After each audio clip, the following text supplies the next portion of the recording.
बस अब जो इस तरह से होता है, लोग यकीन दिलाते हैं। तो फिर मैंने कहा कि ऐसे कैसे कि तुमने कर ली, तुमने मुझे कितना 12 साल बाद तुमने मेरी मोहब्बत को वो करा, मुझे छोड़ा, मुझे ठुकराया, मैं तुम्हारे आसिर पर मेरे अपनी शादी की तैयारी कर रही हूँ, तुमने किसी और से शादी की, मैं तुम्हें माफ़ नहीं करूँगी। उसने कहा नहीं, तुम मुझे माफ़ करो।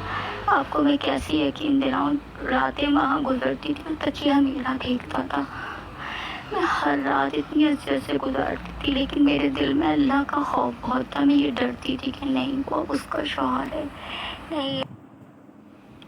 फिर उसने मुझे ये कहा कि कोई गुनाह नहीं है, तुम मुझे शादी के बाद थोड़ी फंसाया है, तुम पहले से ही हमारा प्यार था, नहीं मैं तुम्हारे बगैर नहीं रहता, जितना कोई मुझसे नहीं कर सकता वो मेरे दिल पर नहीं चढ़ रही। वो नहीं, पता नहीं क्या मेरी बद्दुआ थी या मेरे दिल से निकला वो कौन सी आहट थी जो उसकी ज़िंदगी में हलचल मच गई थी उसे। बिस्मिल्लाहिर्रहमानिर्रहीम, अस्सलाम वालेकुम। Welcome to my channel. की हालत एक लड़की जिस पर ये सब गुजरा उसके पास से आ सकता है, शायद मैं वो दर्द वो फीलिंग ना ला सकूं। तो ये लड़की कहानी सुनाती है कि जब इसके अब्बू की डेथ हो गई तो ये अपनी नानी के घर जो है ना, अपनी अम्मी के साथ अपनी नानी के घर रहने लगी। इसके और भी बहन भाई थे। ये नानी के घर शिफ्ट हो गए और इनकी गली में एक लड़का था जिसके साथ जो है वो इसको मोहब्बत हो गई। और मैट्रिक में जब ये थी तब इनकी मोहब्बत शुरू हुई और बढ़ते बढ़ते जो है वो अच्छे खासे साल जो है ना वो चले गए इनकी मोहब्बत में। इनको मोहब्बत करते हुए जो है वो सबको पता चल गया कि ये रिलेशनशिप में है। इस लड़के के ख़ानदान वालों को भी सबको पता था कि वो इस लड़की से मोहब्बत करता है। इस लड़की को भी मालूम था कि ये लड़का जो है ना वो ये लड़की उससे मोहब्बत करती है। यानी कि दोनों ख़ानदानों को पता था और किसी को कोई एतराज़ नहीं था कि ये दोनों शादी भी कर रहे हैं। दोनों ख़ानदान की आपस में बहुत अच्छी सलाम दुआ थी और दोनों ख़ानदान इस शादी के लिए खुश थे। लड़की की उम्र जब शादी के आने लगती है तो लड़की अपने ये जो लड़का है इससे कहती है कि अब तो टाइम हो गया शादी का, तो तुम अपने पेरेंट्स को भेजो ताकि अब हम बाकायदा तौर पर जो है वो अपनी इस मोहब्बत को कोई नाम दे सके, शादी कर सकें। लड़के ने कहा ठीक है, बिल्कुल मैं अपने घर पर बात करूँगा। एक दिन बीता, एक हफ्ता बीता, लड़का नहीं आया। वो अपने पेरेंट्स को लेकर नहीं आया, टाल मटोल करता रहा, इससे फ़ोन पे बात भी करता रहा और आजकल करता रहा। इसी सिलसिले के साथ इसकी एक दोस्त ने बताया कि तुम्हें मालूम है कि जो तुम्हारा जिससे तुम मोहब्बत करती हो वो जो है वो किसी और घर में उसके पेरेंट्स जो है ना वो रिश्ता लेकर चले गए हैं और उसका रिश्ता वहाँ पर लग गया है। कह रही जब मैंने ये सुना तो मेरे ऊपर तो आसमान टूट गया ना, क्योंकि ज़ाहिर है मैं एक लड़के से दिलो जान से मोहब्बत करती थी। हमारी मोहब्बत कोई एक दिन की 2 दिन की नहीं थी, हमारी मोहब्बत 12 साल मोहब्बत हो चुकी थी। इस मोहब्बत को हमारे 12 साल हो गए थे। मैंने उसको फ़ोन किया, मैंने कहा तुमने ये क्या किया? तो कहने लगा कि मेरे जो पेरेंट्स हैं ना वो नहीं माने। उन्होंने कहा कि हम इस लड़की को यतीम है और जो भी रीज़न उस लड़के ने दिया कि हम इसके साथ तुम्हारी शादी नहीं कर सकते। इससे कहा मुझे यकीन नहीं आ रहा कि तुम्हारे पेरेंट्स ने मना किया होगा। तुम्हारे पेरेंट्स कैसे मना कर सकते जबकि वो शुरू से ये बात जानते हैं कि तुम मुझसे मोहब्बत करते हो, मैं तुमसे, और अब जब शादी का वक्त आया तो तुम्हारे पेरेंट्स ने मना कर दी। मुझे यकीन नहीं आ रहा। फिर वो मुझसे कहती है, आप खुद सुने कि वो बेचारी किस कर्ब से गुजरी, वो मैं आपको सुनाती हूँ। तो मैं फिक्स हो गई और उसकी तो शादी है 2 महीने बाद। तो मैंने बोला कि नहीं, मेरे तो पाँव से जैसे ज़मीन निकल गई। मुझे तो ऐसा लगा जैसे कोई आज मुझ पर एक कयामत अल्लाह के घर पे जो आएगी वो आएगी, अल्लाह की तरफ से कयामत मेरी ज़िंदगी में मुझ पे टूटी। फिर मैंने बड़ी मुश्किल से अपने आप को संभाला और उसे कॉल की कि क्या ये सच है, तुम मुझे अभी तक धोखे में रखा हुआ था? तो उसने कहा हाँ ये सच है, मेरे घर वाले राज़ी नहीं हो रहे तुमसे। वल्लाह आलम घर वाले राज़ी नहीं थे या मेरे रब की मर्ज़ी नहीं थी। मैं तो ये जानती हूँ कि मेरे अल्लाह की रज़ा नहीं थी। मैंने अपने दिल को, मैं उस वक्त इतनी टूटी थी कि किसी की रूह निकलती है ना इंसान की, इस तरह मेरे जिस्म से रूह निकल रही थी।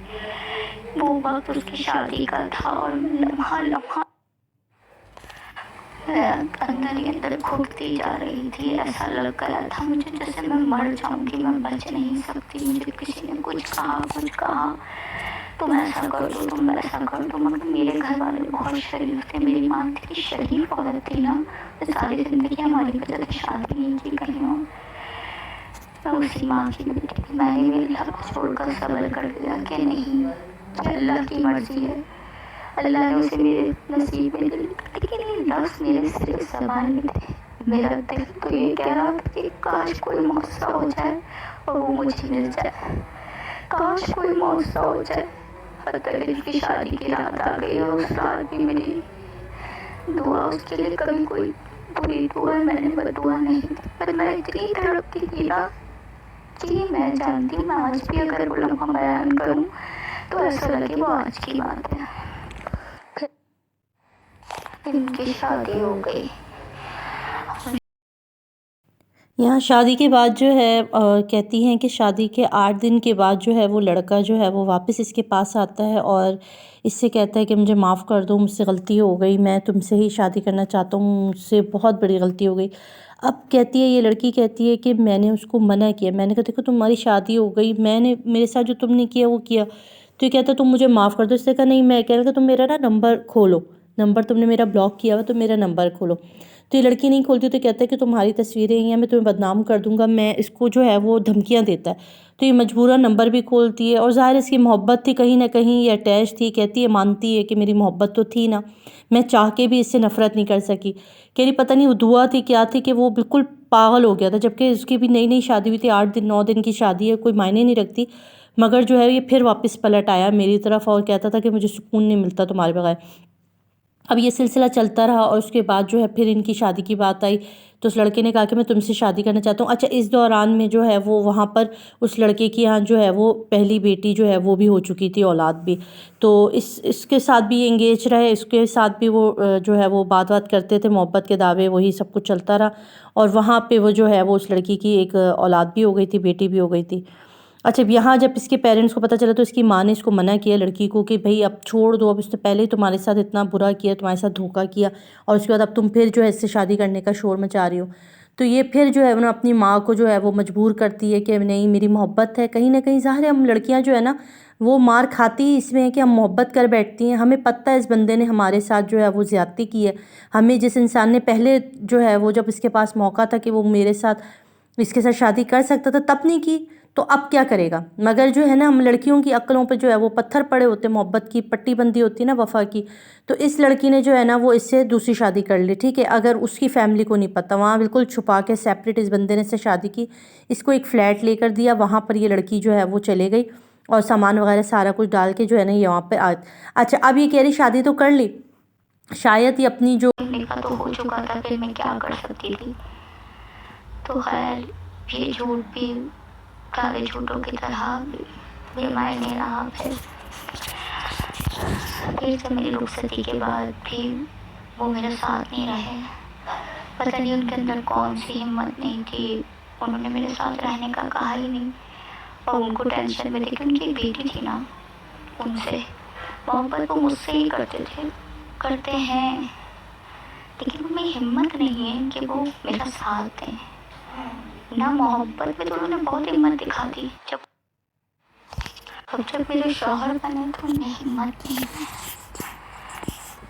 फिर मैंने कहा कि भाई आप कब आएंगे, कब रहेंगे। एक नई नवीली दुल्हन को लोग देखने आते हैं, पूछते हैं कि मैं कब जाएगी ससुराल। मगर मेरे शौहर तो मुझे लेकर ही नहीं जा रहे थे, मैं क्या करती। ननियाल में सारी ज़िंदगी गुजारी थी मैंने, जिस ननियाल से लड़कर इस शख्स से शादी की। फिर जब इसने दोबारा साथ देने से मैंने इनकार किया तो मैं उस किराए के घर से अपना फर्नीचर, मेरे हाथों की मेहंदी नहीं छूटी थी और मेरी ज़िंदगी का फैसला कर रहे थे मेरे शौहर। इतना मेरे पास आए, बस एक रात हम साथ रहे। उसके बाद उन्होंने वहाँ आने का कोई कहते ही नहीं थे मुझे कि मैं आऊँगा या कुछ। फिर वो जो मेरी सौतन है वो भी आ गई, वो इतनी कोई तेज़ थी। समाज तो वो भी 5 वक्त की पढ़ती थी हैं और मुझे मेरे ससुराल वाले भी कहते हैं, लेकिन कहते हैं ना कुछ लोग सिर्फ ज़मीन पर टक्कर ही मार रहे होते हैं, उनके दिल में खौफ खुदा नहीं होता। उन्होंने कभी भी ये नहीं सोचा। मेरे शौहर ने तो मुझसे आने का बोला कि मैं जिस दिन जब मेरी रुखसती कि ना मैं आता हूँ। फर्स्ट टाइम जब उन्होंने हिम्मत की कि मैं आता हूँ, लेकिन वो बहुत लड़ाई झगड़ा कर रही है, मैं क्या करूँ। लेकिन तुम तैयार हो, मैं तुम्हें लेने आ रहा हूँ, फिर हम अपने घर चलेंगे, जो हमने रेंट पे लिया था रुखसती के बाद। लेकिन मैं उनका वेट करके मैंने उनसे कहा नहीं, जब वो इतना चीख रही है तो आप मत आए, ये मेरा अल्लाह जानता है, अगर मैं आपसे झूठ कहूँ तो खुदा के आगे हर चीज़ है। मैंने मना कर दिया कि आप नहीं आए।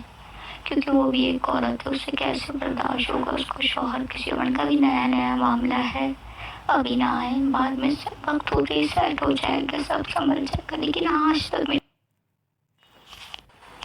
मोहब्बत वो मुझसे करते हैं तो मैं जानती हूँ, उनका पूरा घर भी जानता है माशाल्लाह। मेरे पूरे ससुराल वालों की सपोर्ट है मेरे साथ। सब कहते हैं क्यों नहीं, उनका बेटा गलत है, उनका भाई गलत है, और मैंने हर चीज़ जो अल्लाह पे छोड़ी तो अल्लाह ताला ने मेरे तकदीर में ऐसी आजमाइश दी है कि अभी तक ना मुझे औलाद हुई है, ना मेरे शौहर ने मेरे पे मुझे मेरे शरई हुकूक दिए हैं, ना साथ आते हैं रोज़ाना घुमाने, मुझे लेके जाएंगे, सब करते हैं। लेकिन जो एक बीवी का हक होता है, जो उसके हुकूक होते हैं, उसके घर में रहना, उसको अपने साथ रखना, उसके साथ खाना पीना, औलाद देना, एक रात इधर एक रात इस तरह नहीं करते। इनमें हिम्मत ही नहीं है। एहसास भी करते हैं, उनको एहसास बहुत होता है, माफियाँ मांगते हैं कि मैं गलत करूँ, पर मैं गलत नहीं करना चाहता, ना मैं गलत करूँगा। मैं उनके घर नहीं जा सकती, वो नहीं होती हैं तो मैं उनके घर चली। उन्होंने अपने मैके इतना रुकने जाती थी, जिस दिन से मेरी रुखसती हुई एक दिन के लिए वो अपने मैके नहीं जाती। उनकी बच्ची से मैं इतनी मोहब्बत करती थी, उन्होंने मुझे फ़ोन करके कहा ये बच्ची मैंने पैदा की, तुम्हारी नहीं है। और मैंने फिर उस दिन मैंने कहा नहीं, सही बात है, वो बेटी तो उनकी है ना, मेरे शौहर ने वो हक उसे दिया, मुझे तो नहीं दिया ना माँ बनने का हक। बस मैं लोगों से ये पूछना चाहती हूँ कि गलत कौन है। मैं जिसने मोहब्बत में भी वफादारी की, अल्लाह के खौफ से सौतन का भी एहसास किया, और कोई गलत राह नहीं अपनाई, मेरी ज़िंदगी में भी बहुत। बस मैंने ये सोचा कि नहीं, अब दुनिया की मर्द से मुझे नफरत हो गई, बस अब वफा मिले तो इसी शख्स से मिले, वरना तो बस अब तो मुझे अपने लिए दिन रात मौत मांगती हूँ कि मैं मर जाऊँ, कि मेरा शौहर कब मुझ पे रहम करेगा, कब मुझ पे तरस खाएगा, कब उसे मेरा एहसास होगा कि मुझे एक औलाद की नेमत तो दे दे। मुझे लोग कहते हैं कि तुम्हें औलाद नहीं, कहती हूँ अल्लाह की मर्जी। हालांकि मेरे अल्लाह की ये मर्जी नहीं है, ये मेरे शौहर की मर्जी है कि मुझे औलाद ना हो। बस रहना आप ही लोगों से ही कहें आप कि मेरे लिए खास करके दुआ करें कि अल्लाह मुझे साहिब औलाद कर दे, और मेरे शौहर को नेक हिदायत दे, और मेरी सौतन को भी नेक हिदायत दे कि हमारे रिलेशन को दिल से कबूल करे, और एक रात के लिए तो मुझे मेरा शौहर दे। अब मेरी अम्मी का भी इंतकाल हो गया, अबू का भी इंतकाल हो गया, मैं अपनी नानी के घर में आज भी रहती हूँ, आज रहती हूँ। आपको बता नहीं सकती मेरी कितनी तकलीफ है। बस ये मेरी आजमाइश समझ के मैंने कबूल किया, एक औरत का एहसास किया है मैंने। बस मेरे लिए खास करके दुआ कराएं लोगों से कि अल्लाह ताला मेरे शौहर अदल करें, दोनों बीवियों में, अल्लाह मुझे साहिब औलाद कर दे,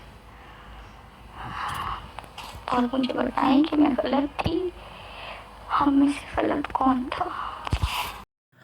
मुझे नहीं समझ में आ रहा कि इसमें कसूरवार कौन है, इन तीनों कैरेक्टर में किसका कसूर है। सिर्फ़ और सिर्फ मुझे जो लगा वो इस आदमी का है, जिसने जो है वो पहली मोहब्बत को ठुकराया, एक और लड़की से शादी की, उसको फिर ठुकराया, उसके साथ बेईमानी की, इस लड़की से शादी की, और उसके बाद अब इन दोनों लड़कियों के साथ इंसाफ नहीं कर रहा, और दोनों के साथ जो है वो दोनों के साथ ज़्यादती की गई है। यहाँ पर पहली बीवी के साथ भी ज़्यादती की है और इसके साथ भी ज़्यादती की है। कसूरवार सिर्फ़ और सिर्फ मर्द है इस स्टोरी में, कसूरवार सिर्फ़ और सिर्फ मर्द है।